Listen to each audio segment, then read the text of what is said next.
বাংলাদেশ জামাত ইসলামী, ইসলামী ছাত্র শিবির সহ যারা কোরআনের আইনে দেশে চালু করতে চায় সবাই কোরআনকে অর্থসহ পড়ার চেষ্টা করছে। আমরা গোটা জাতিকে কোরআনের দিকে টানতে চাই। সেজন্য আমাদের শিক্ষা ব্যবস্থায় কোরআনকে বাধ্যতামূলক করতে হবে। আজকের আমাদের চূড়ান্ত দাবি, কোরআন থেকে যে জাতি, যে দেশ, যে রাষ্ট্র দূরে থাকবে তারাও অন্ধ জাতি হিসাবে, অন্ধ রাষ্ট্র হিসাবে পরিচিত হবে। দুনিয়াও কঠিন শাস্তি তাদের হবে, আখেরাতে চূড়ান্ত শাস্তি তাদেরকে ভোগ করতে হবে। অতএব ইসলামী রাষ্ট্র যদি হতো, আমরা অনেক আশা করেছিলাম, আপনারা অনেক আশা করেছিলেন, হয়তোবা এবার সকল দলের দেখা শেষ, এবার ইসলামের বাংলাদেশ এই স্লোগান আমাদের ছিল, কি ছিল না? এবং লোকেরা বলে যে হইলটা কি, সব দেখলাম যে এদিকেই আসছে, কিন্তু রেজাল্টের সময়, কাউন্টিং করার সময় 2-3 ঘন্টা সময় অন্ধকারে রেখে কি যে ঘটে গেল বাংলাদেশের নির্বাচনের ইতিহাসে, দেখা গেল যে সব উলট পালট হয়ে গেল। তাই জন্য আমরা চিন্তা ভাবনা করে মনে করছি 3টা পদক্ষেপ নেওয়া দরকার। একটা আদালতের শরণাপন্ন হওয়া, আর একটা হলো যে আমরা সংসদে এটাকে তুলে ধরে এটার ব্যাপারে একটা সিদ্ধান্তে আসা, আর 3 নম্বর হচ্ছে মাঠে ময়দানে এ দাবি উচ্চারণ করে সরকারকে এটাকে সঠিকভাবে মূল্যায়ন করতে বাধ্য করা। এই 3টা দাবির মধ্যেই আমরা আমাদের কর্মসূচি নিয়ে যাব ইনশাআল্লাহ। সম্মানিত ভাই এবং বোনেরা, আসুন, সময় খুবই কম, তাহলে কি আমরা কোরআনকে বাধ্যতামূলক হিসেবে যদি আমরা করতে চাই, শিক্ষা ব্যবস্থার সিলেবাসে কোরআনকে রাখতে হবে। কি রাজি আছেন আপনারা? প্রাইমারিতে কোরআন শিখবে, হাই স্কুলে যে 10 পারা অর্থসহ কোরআন শিখবে, কলেজে যে আর 10 পারা অর্থসহ কোরআন শিখবে, বিশ্ববিদ্যালয়ে গিয়ে 8-10 পারা কোরআন শিখবে, 30 পারা কোরআন ছাত্র জীবনে শেষ হয়ে যাবে। মাস্টার ডিগ্রিও হবে, কোরআনের শিক্ষায় শিক্ষিত হবে, জাতি উন্নত হবে। আজকে আমরা যেভাবে আছি এই জাতিকে আমরা উন্নত করতে সক্ষম হব ইনশাআল্লাহ। এই দাবিকে আমরা সরকারের কাছে রাখতে চাই। আর যারা মুসলমান হিসাবে আমরা আছি, সবারই উচিত যে আমরা এই দেশে কোরআনের শাসন কায়েম করলেই দেশটা শান্তিতে থাকবে। আর আমরা তো মূল জিনিস চাই, 60-70 বছর জীবনে শান্তি শুধু চাই না, আমরা চাই অনন্ত জীবন, কোটি কোটি বছরের জীবন, আখেরাতের জীবনে আমরা শান্তি পেতে চাই। অতএব সেই শান্তি যদি পেতে হয় তাহলে অবশ্যই আমাদেরকে কোরআনের দিকে ফিরে আসতে হবে এবং কোরআনের পথে চলতে হবে।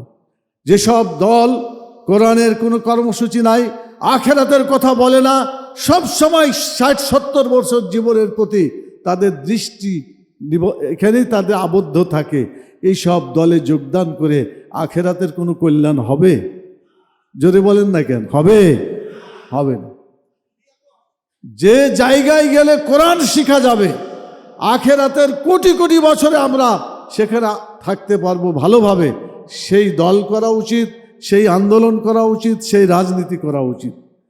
যে দল, যে রাজনীতি আমাকে আখেরাতের কোনো উন্নয়ন দিতে পারে না, আখেরাতের কোনো কল্যাণ দিতে পারে না, সেই দল করা ইসলামের দৃষ্টিতে জায়েজই না। সম্মানিত ভাই এবং বোনেরা, দ্বিতীয় কথা এবার আসি, যে আমাদের দেশে নির্বাচন হয়। নির্বাচন অতীতে 2014, 2018, 2024 এই নির্বাচনগুলো কোনো নির্বাচন ছিল বলে কেউ মনে করে না। আপনারা করেন? জাতি করে? কেউ করেন। তো যে সরকার, ফ্যাসিস্ট সরকার এগুলো করেছিল, এই ফ্যাসিস্ট সরকারকে যাতে 2024 সালের 5ই আগস্টে যেভাবে ছাত্র জনতা তারা তাদের বিরুদ্ধে আন্দোলন করে দেশ থেকে বিতাড়িত করেছে, সেই দলকে আবার বাংলাদেশে পুনর্বাসিত করা, এটা আন্দোলনের সাথে বিশ্বাসঘাতকতার শামিল বলে আমরা মনে করি। অতএব গোটা জাতির স্পন্দন বুঝেই দেশটাকে পরিচালনা করা উচিত বলে আমরা মনে করছি। সম্মানিত ভাইয়েরা, একজন জাতীয় সংসদ সদস্য যখন প্রার্থী হয় তখন সে দলের পক্ষ থেকেই প্রার্থী হয়। নির্বাচনের আগে সে দলীয় প্রার্থী, কিন্তু নির্বাচিত হয়ে গেলে সে আর কোনো দলের প্রার্থী থাকে না। সে তখন সকলের এমপি হিসাবে, সকলেরই সংসদ সদস্য হিসাবে তাকে দায়িত্ব পালন করতে হয়। এজন্য জাতীয় সংসদ সদস্য গোটা জাতির জন্য তার দায়িত্ব পালন করতে হয়। আমি মনে করি যারা এই নির্বাচিত হয়েছেন, যে দল থেকেই করুন, আমরা সবাই একই মানের, একই দায়িত্ব এবং একই কর্তব্য পালন করার জন্য আমাদের সকলের চিন্তা করা উচিত। দেশটাতে শান্তি প্রতিষ্ঠা করা উচিত বলে আমরা মনে করি। 1 নম্বর, শান্তি বিঘ্নিত হচ্ছে বলে আমরা আশঙ্কা করছি। গণভোট হয়েছিল, জাতীয় সংসদে ভোটও ছিল, সব কিছু একই জায়গায় ছিল, কিন্তু দেখা গেল যে সংসদের ভোটে শপথ নেওয়া হইল সরকারি দল, আর গণভোটের শপথ এখনো তারা নেন নাই। কি নিয়েছেন? আচ্ছা, আপনারা বলেন, এই গণভোট তো দাবি ছিল আগে হওয়ার। বর্তমান যে দল শপথ নেয়নি তারাই তো বলল একসাথে গণভোট হবে, কথা ঠিক না? তাদের প্রস্তাবিত গণভোট, আজকে তারা সেখান থেকে সরে যায়, তাদের কথা থেকে তারা সরে যাচ্ছে বলে মনে হয়। আমি এই শব্দ উচ্চারণ করতে চাচ্ছি না, আমাদের সম্পর্ক ভালো হোক এটাই আমরা মনে করি।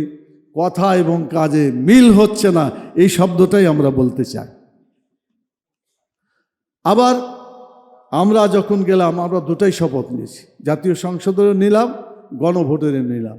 তো যারা নিল না, তারা তো জনগণের ভোটের কোনো মূল্য দিল বলে মনে হয় না, জনমতের কোনো মূল্য তারা দিচ্ছে বলে মনে হচ্ছে না। এটা যদি হয় তাহলে তো মনে হবে যে তারা গণবিরোধী সরকারের দিকে যাত্রা শুরু করেছে বলে মনে হচ্ছে। আমি আরেকটা কথা বলতে চাই, সম্প্রতি বিভিন্ন এগুলা সাংবিধানিক একটা কাঠামো এবং এটা নীতি দেওয়া আছে। যে কোনো জায়গা যদি শাসন করতে হয়, ওটাকে চালাইতে হয়, জনগণের ভোটে নির্বাচিত হয়ে সেগুলো চালাতে হবে। এই যে আমাদের মহানগরীগুলোতে হঠাৎ করে কি নিয়োগ করা হয়েছে, কি নিয়োগ করা হয়েছে বলেন? এগুলা করার কথা ছিল ভোটের মাধ্যমে, ঠিক কিনা বলেন? তো যারা ভোটকে বাদ দিয়া নিজের মতো করে কাজ করতে চায়, তারা গণতন্ত্রে বিশ্বাস করে বলে মনে হয়? আমরা বলবো বর্তমান সরকারকে যারা আছেন, আমরা ধন্যবাদ জানাই যে একই সাথে আমরা লড়াই করেছি অতীতে এবং একই সাথে অনেক দূর পার হয়েছি। এখন এত দূর আসার পরে যদি পিছ টান দিয়ে অন্যদিকে চলে যায়, তাহলে জনগণের জন্য এটা খুবই কষ্ট হবে বলে আমাদের কাছে মনে হচ্ছে। তো জনগণের কষ্ট থেকে বাঁচার জন্য, দেশটাকে ভালো করার জন্য আমাদের সকলের সুবুদ্ধি হওয়া উচিত এবং সকল পর্যায়ের কাঠামোগুলোকে জনগণের ভোটে নির্বাচিত প্রতিনিধির মাধ্যমে শাসন করতে হবে। এককভাবে সিদ্ধান্ত দিয়ে স্বৈরাচারী আচরণ প্রকাশ করলে পরে জাতি অতীতের মতো আবার হয়তো সংগ্রামে নামতে বাধ্য হয়ে যাবে। আমি বলবো সময় আছে, সময় আছে, বিবেচনা করুন, এদিকে চলে আসুন। দেশটা তো খুব ভালো চলছে বলে মনে হচ্ছে না। সম্প্রতি নরসিংদীতে 15 বছরের একজন কিশোরীকে, হাতির ঝিলে 6 বছরের শিশুকে এবং হাতিয়ায়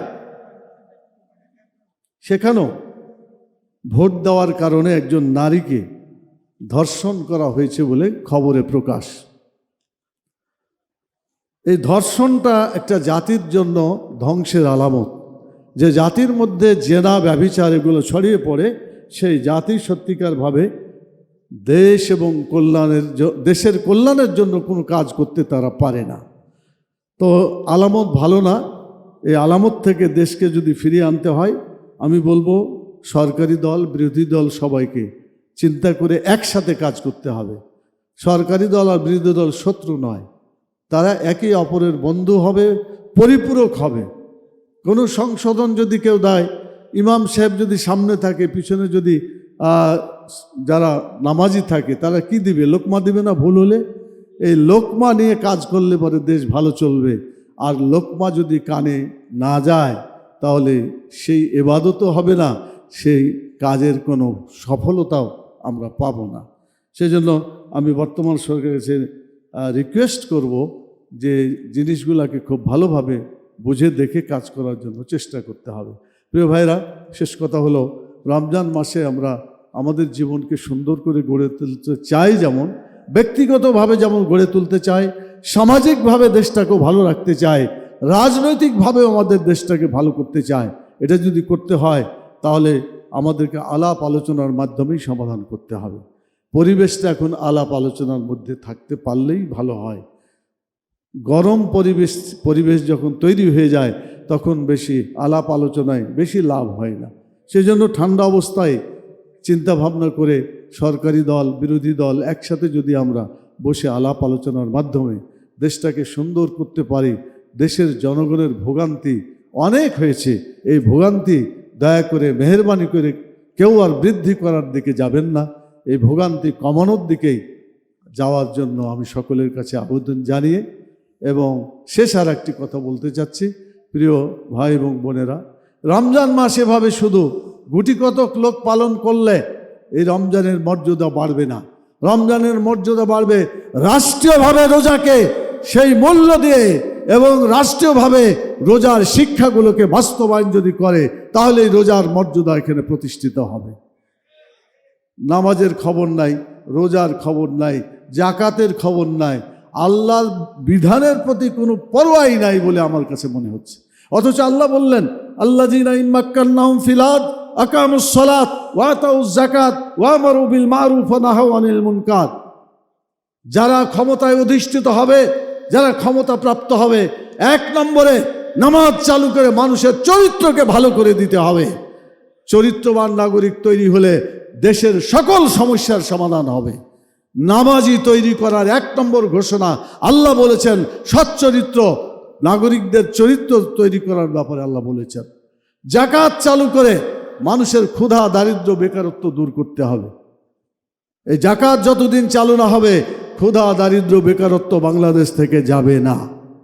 অতএব তাড়াতাড়ি, যেহেতু ক্ষমতায় যারা আসীন হয়েছেন, সরকারি দল হোক বিরোধী দল হোক, প্রত্যেকে একটা গভর্নমেন্ট আর একটা হচ্ছে শ্যাডো গভর্নমেন্ট, এই দুটার কথা পলিটিক্যালি ব্যবহৃত হয়। সবাইকে সচেতনতার পরিচয় দিয়ে আসুন আমরা আল্লাহর এই বিধানগুলোকে নামাজ চালু করে মানুষের চরিত্র ভালো করে দিই। চরিত্র ভালো হলে চাঁদাবাজি করা লাগবে না, চরিত্র ভালো হলে অন্যায় এবং দুর্নীতি করা লাগবে না, ধর্ষণ করতে পারবে না। অতএব নামাজ চালু করাই একমাত্র ঔষধ এদেশ থেকে দুর্নীতি বিতাড়িত করার পথ। জাকাত চালু করে ক্ষুধা দারিদ্র বেকারত্ব দূর করা যাবে। জাকাত যতদিন চালু না হবে বাংলাদেশের দুর্নীতি বেকারত্ব থেকে শুরু করে কোনোটাই বাংলাদেশ থেকে বিদায় করা সম্ভব হবে না। ভালো কাজ চালু করে মানুষকে কল্যাণ করতে হবে, কল্যাণ দিতে হবে, আরাম দিতে হবে।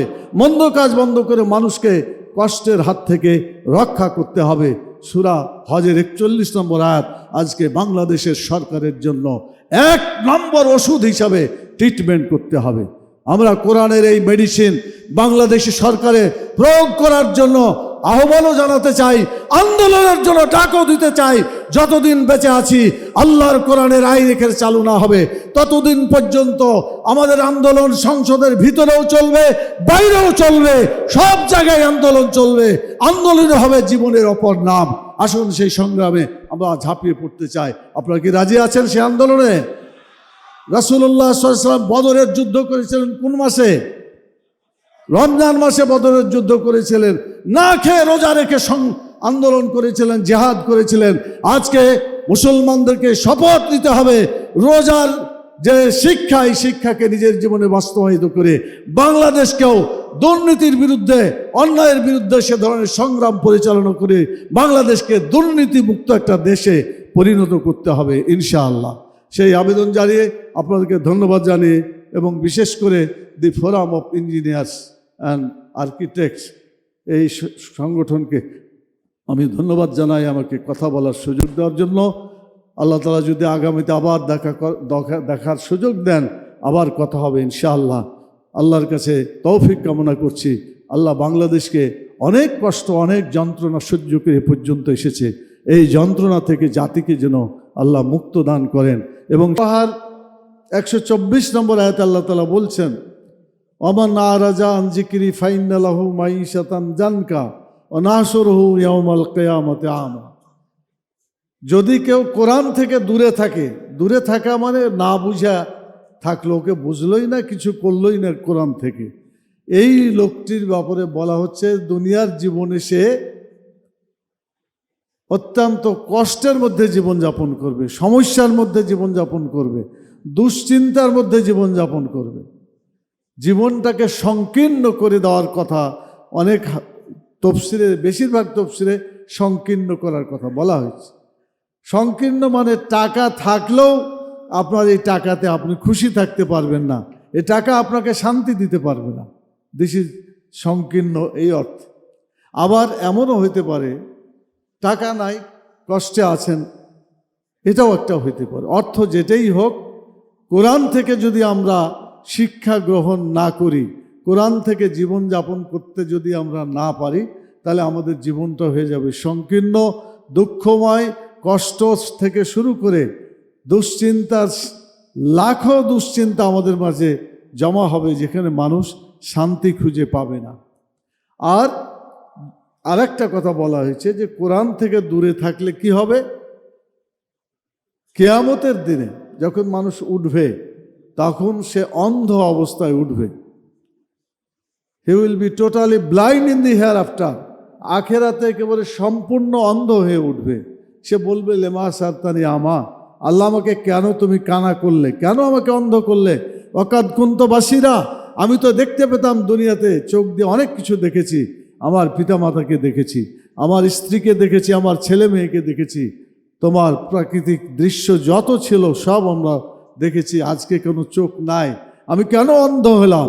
আল্লাহ তাআলা জবাব দিবেন সেখানে যে আমি তোমাকে আমার আয়াত দিয়েছিলাম, এই আয়াত তুমি ভুলেছিলে, এই জন্য আজকে আমি তোমাকে ভুলে গেছি। সম্মানিত আজকে রোজাদার ভাই সব, আমরা কি এটা সিদ্ধান্ত নিতে পারি কোরআন আজকে আমরা যেভাবে পড়ছি না বুঝা, গোটা জাতিকে আমরা কোরআন বুঝানোর জন্য চেষ্টা করব। আমরা তো পড়ি, এখানে যারা আছেন সংগঠনের সাথে, দি ফোরাম অফ ইঞ্জিনিয়ার্স, এই আর্কিটেক্ট, আপনারাও পড়েন,